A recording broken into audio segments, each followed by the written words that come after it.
According to psychology, people who constantly need reassurance in relationships, texting too much, panicking if someone doesn't reply, are usually showing signs of what we call anxious attachment. Now, that doesn't mean they're clingy or too much. It's actually the brain's way of protecting itself from the fear of abandonment.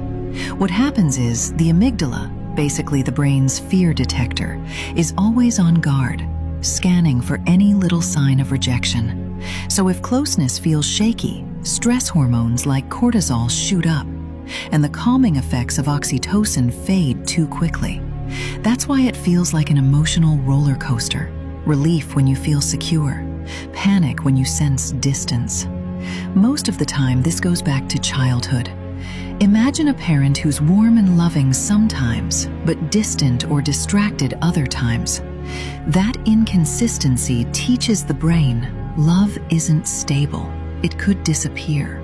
And as adults, people carry that same worry into their relationships.